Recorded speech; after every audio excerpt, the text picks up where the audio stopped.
अस्सलाम वालेकुम दोस्तों, आप लोग कैसे हैं। उम्मीद करता हूँ आप लोग खैरियत से होंगे। जैसे कि सऊदी अरब के कुछ लेटेस्ट और ज़रूरी और बड़ी अपडेट्स आई हुई हैं जो कि आप लोगों के लिए बहुत ही इंपॉर्टेंट होने वाली है।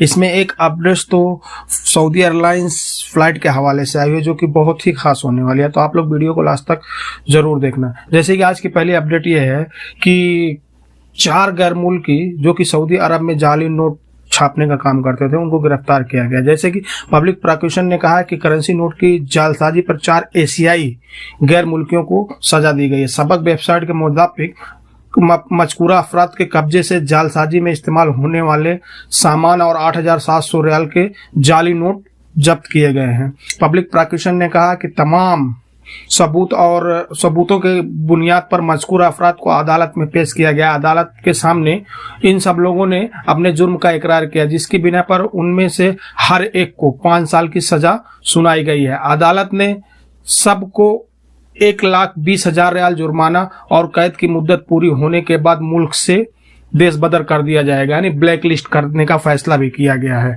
इदारे ने कहा है कि मुल्क में ऐसे जुर्म करने वालों के ऊपर सख्त से सख्त सजा मिलती है और उनको फिर देशबदर भी कर दिया जाता है जो भी लोग ऐसे काम करते हैं। अगली अपडेट, सऊदी अरब के साउथ तैफ के नागरिक खालिद बिन मसूद अल नफी ने उस स्थानीय मतलब सऊदी नागरिक को माफ कर दिया जिसने अल्लाह के खातिर अपने 21 वर्षीय बेटे बंदर बिन खालिद की मौत का कारण बना था। आकाश अखबार के मुताबिक 21 वर्षीय बंदर बिन खालिद अल सफा तहसील की सड़क पर कार के बाहर खड़ा था, तभी एक तेज रफ्तार की गाड़ी ने उसे कुचल दिया। बंदर बिन खालिद गंभीर रूप से घायल हो गए और उन्हें ताइफ के किंग फैसल अस्पताल में भर्ती किया गया, जहां कुछ दिनों बाद उनकी मौत हो गई।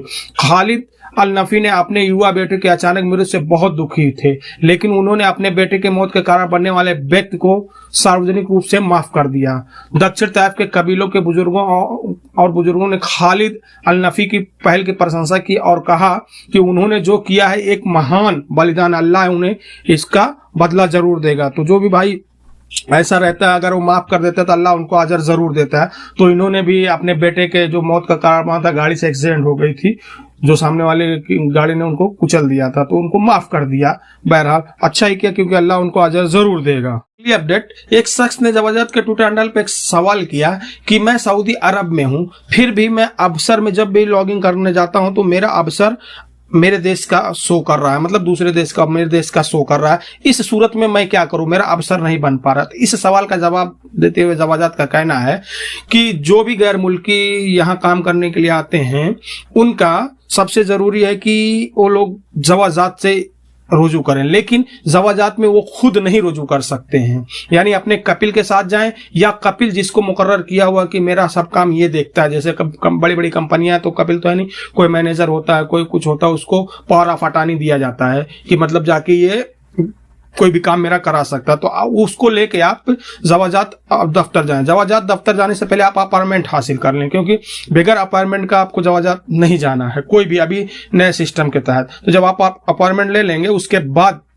आप उसी वक्त दफ्तर में जाएं और वहां के जो कामगार हैं जो जवाजात में काम करते हैं उनसे आप अपना मसला पूरा बताएं कि मेरा इस तरह का मसला है, और आप अपने साथ पासपोर्ट भी लेके जाएं।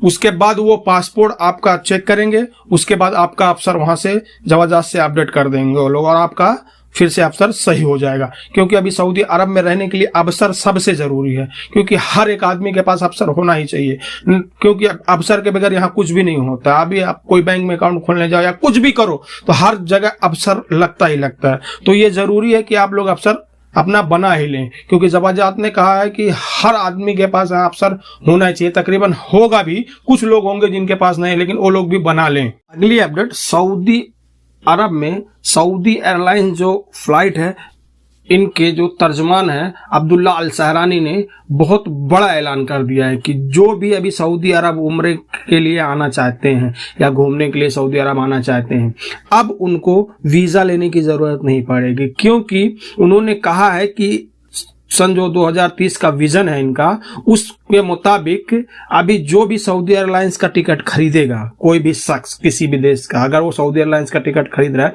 तो उसको उसके साथ वीजा फ्री मिलेगा, जो कि 96 घंटे का होगा, यानी मतलब 4 दिन का होगा। 4 दिन आप यहाँ आके सऊदी अरब में उम्रा कर सकते हैं, कहीं भी घूम सकते हैं, बस 4 दिन के लिए 96 घंटे का वीजा जारी किया जाएगा। अभी यह मतलब लागू नहीं हुआ, लेकिन ये लागू हो जाएगा जल्दी, जो कि इनके तर्जमान अब्दुल्ला अल सहरानी ने कहा है कि ये हम लोग जल्द से जल्द इसको लॉन्च करने वाले हैं, जो कि डिजिटल सिस्टम के तरीके लॉन्च होगा। तो जो भी भाई गैर मुल्की जहां कहीं से भी आते हैं, अगर सऊदी अरब उम्रा करने की सोच रहे हैं, तो वो लोग पहला पासपोर्ट अपना बना के रखें, और ये जब लॉन्च होगा तब हम लोग आपको जरूर बताएंगे, इस मतलब यूट्यूब के थ्रू आपको पता चल जाएगा, क्योंकि मैं ही नहीं, बहुत सारे लोग हैं जो कि मतलब इस बारे में बता देंगे कि मतलब अब ये लागू हो गया है, जो कि 96 घंटे का ही होगा। तो उसमें कोई दिक्कत नहीं है, 96 घंटा बहुत होता है।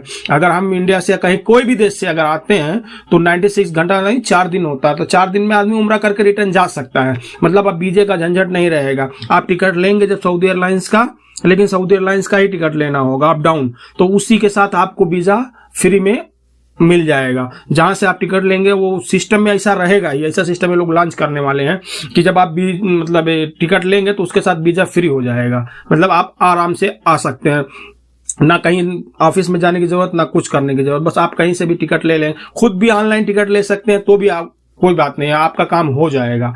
तो ये मेरे हिसाब से बहुत अच्छी अपडेट्स है, जिसमें अल सहरानी ने कहा है कि 2023 के दौरान अल सऊदिया के फजाई बेड़े में 10 नए तैयारों का इजाफा होगा, मतलब 10 नए फ्लाइट्स और ये लोग उसमें शामिल करने वाले हैं, जो सऊदी एयरलाइंस है, कि ताकि इससे ज्यादा से ज्यादा लोग यहाँ सऊदी अरब आए, क्योंकि अभी ये टूरिज्म पे ज्यादा बढ़ावा दे रहे हैं। सऊदी अरब जैसे दुबई है टूरिज्म के लिए, अभी सऊदी अरब भी उस हिसाब से टूरिज्म के मतलब ज्यादा बढ़ावा दे रहे हैं, क्योंकि लोग टूरिज्म मतलब यहाँ टूरिस्ट लोग आए, तो इसलिए ये सब लॉन्च कर रहा है। ये मेरे हिसाब से बहुत अच्छी अपडेट्स है। आप लोगों का क्या कहना है, कमेंट में जरूर मुझे बताना। अगली अपडेट, सऊदी अरब के जनशक्ति और समाज कल्याण मंत्रालय ने जाजान के क्षेत्र में सऊदी के लिए कई व्यवसायों और नौकरियों को निर्धारित किया है। मतलब जाजान में भी सऊदीजेशन चालू हो जाएगा, जो कि ये 2 चरणों में चालू होगा। पहला 6 महीने के बाद शुरू होगा और दूसरा 12 महीने के बाद। जैसे कि वो कौन कौन से काम हैं